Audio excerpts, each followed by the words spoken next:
Di dalam Al-Quran yang teramat populer bagi kita itu surah At-Tin. Laqad khalaqnal insana fi ahsani taqwim.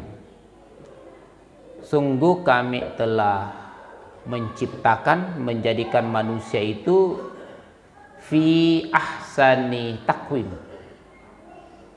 dalam bentuk yang sebaik-baiknya. Jadi manusia ini diciptakan oleh Allah dalam sebaik-baik bentuk, baik rupa, warna, pokoknya manusia lah yang paling sempurna. Summa radadnahu asfala safilin. Kemudian kami tempatkan manusia itu ke tempat yang paling hina.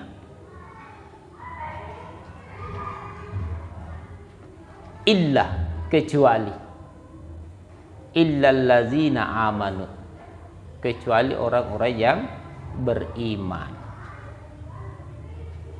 Jadi kita ini alhamdulillah, semoga Ramadan hadir dapat memberikan kekuatan, dapat menambah kekuatan iman dan takwa kita di dalam beriman kepada Allah Subhanahu wa taala.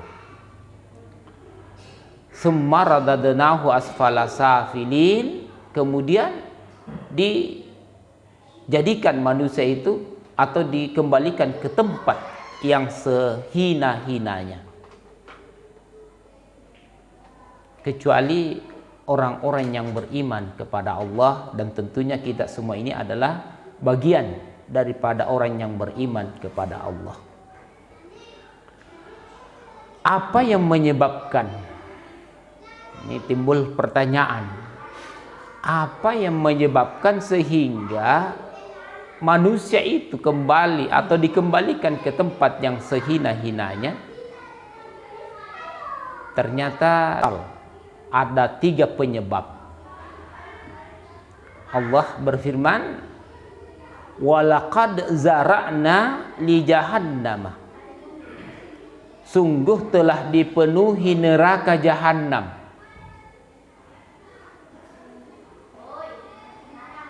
Zara'na li jahannama minal jinni wal ins, dari golongan jin dan manusia. Apa yang menyebabkan sehingga mereka masuk ke dalam neraka?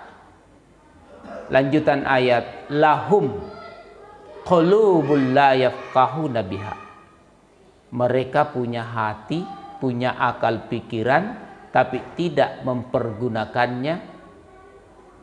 Walahum azanun la yasma'una biha, dan mereka punya pendengaran, telinga, mereka punya azanun, telinga, la yasma'una biha, akan tetapi mereka tidak dapat mendengarkan ayat-ayat Allah.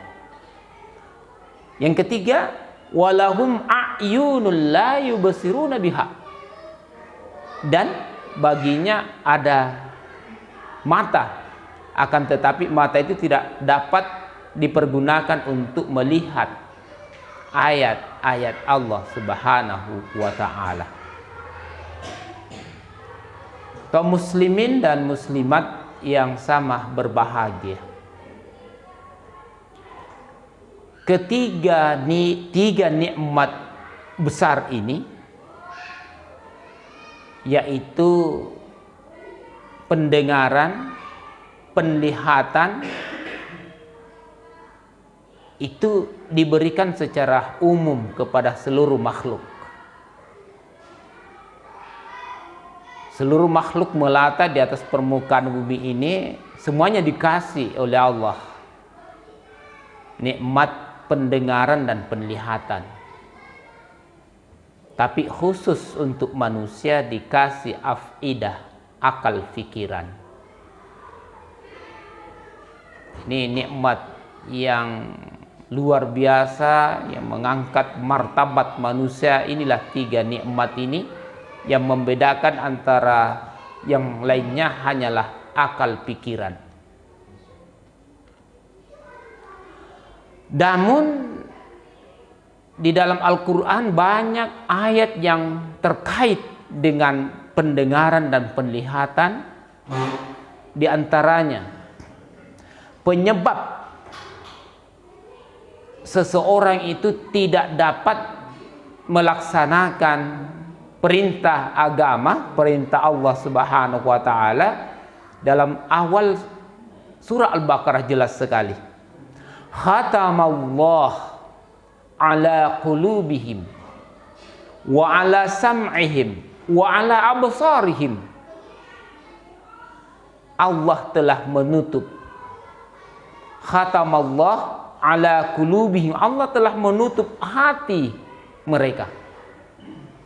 Jadi kalau sudah hati yang ditutup oleh Allah, hati yang tidak mendapat hidayah dari Allah, wah itu amat susah dan berat. Karena Allah dalam ayat yang lain, hidayah itu datangnya dari petunjuk Allah. Hidayah itu adalah karunia dari Allah Subhanahu wa taala, dan tidak semua hambanya diberikan hidayah itu. Karena hidup ini ada yang mukmin, ada yang kafir, ada yang munafik, ada yang fasik. Semoga kita berada di golongan yang mukmin.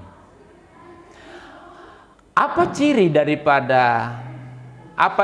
khas yang melekat terhadap hati orang mukmin? Jelas sekali dalam surah Al-Anfal.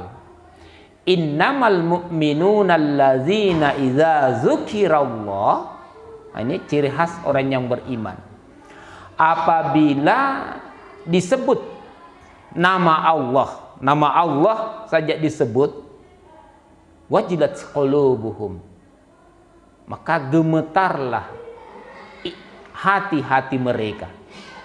Jadi orang mukmin itu tak kalah hati mereka itu lunak dengan ucapan Allah, luluh dengan ucapan takbir, luluh dengan ucapan subhanallah, la ilaha illallah. Itu luluh itu, kalau hati yang mendapatkan hidayah. Nah, ini kita buktikan dalam sejarah bagaimana kekejaman Umar bin Khattab radhiyallahu anhu sebelum masuk Islam. Tapi tak kalah mendengarkan kalimatullah, kalimatul la ilaha illallah, pada saat itu hati Umar luluh. Kenapa luluh? Gentar, karena dia tersentuh dengan hidayah. Nah, jalan untuk mendapatkan hidayah juga itu salah satu diantaranya adalah kekuatan doa. Di awal keberadaan Nabi Shallallahu Alaihi Wasallam di Makkatul Mukarramah, pada saat itu Nabi dikejar oleh kaum musyrikin. Salah satu doa Nabi kita Muhammad Rasulullah Sallallahu Alaihi Wasallam itu mendoakan dua tokoh, yaitu Umar bin Khattab dan Abu Jahal. Ternyata Allah kehendaki, Allah mengabulkan, yaitu Umar bin Khattab. Seiring dengan aktivitas yang dilakukan oleh Nabi Sallallahu Alaihi Wasallam bersama dengan sahabat di rumah sahabat Arqam, makanya dikenal dengan Baitul Arqam, karena disitulah Nabi mengajar membaca Al-Quran.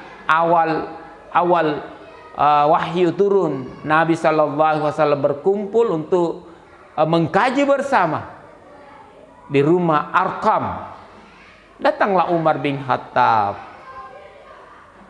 membawa pedang, dan pada saat itu kita lihat dalam riwayat, berlarianlah kaum lelaki yang belajar pada saat itu. Yang tinggal hanyalah perempuan. Lalu Umar bertanya, apa yang kau baca? Ringkas riwayat, apa yang kau baca? Wah, yang saya baca adalah wahyu Allah. Bolehkah saya dengar? Bolehkah engkau bacakan kepadaku? Maka perempuan Zainab itu berkata, tidaklah boleh, kecuali kau harus mandi, berudu. Lalu dibacakanlah ayat Toha, hanya 2 huruf. Toha. Sudah tersentuh hatinya Umar bin Khattab karena diawali dari doa Nabi Muhammad Rasulullah sallallahu alaihi wasallam. Ma anzalna 'alaikal Qur'ana litashqa illa tazkiratan liman yakhsha. Air mata Umar bin Khattab bercucuran membasahi pipi, lalu berkata, Asyhadu an la ilaha illallah wa asyhadu anna Muhammadar Rasulullah. Saya bersaksi bahwasanya tiada Tuhan kecuali Allah dan Muhammad adalah utusan Allah. Tentu perjalanan seperti ini tentu dapat menggugah hati kita. Pertama adalah kekuatan doa Nabi kita Muhammad Rasulullah. Doa, mari kita mengamalkan, mendoakan diri sendiri, mendoakan keselamatan kita, kedua orang tua kita, bahkan banyak-banyak mendoakan anak-anak kita agar mendapatkan hidayah. Dan doa itu adalah senjata yang paling ampuh yang diberikan kepada hamba-hambanya. Mari kita melihat kekuatan Nabi Nuh alaihi salam. Nabi Nuh teramat diremehkan oleh kaumnya. Akan tetapi seorang nabi yang taat kepada Allah, yakin dengan janji dan jaminan Allah. Nabi Nuh laksanakan perintah Allah, hanya dia berdoa kepada Allah. Nuh selamat, dan yang tidak mau naik tidak ada pada saat itu, hanyalah kekuatan doa.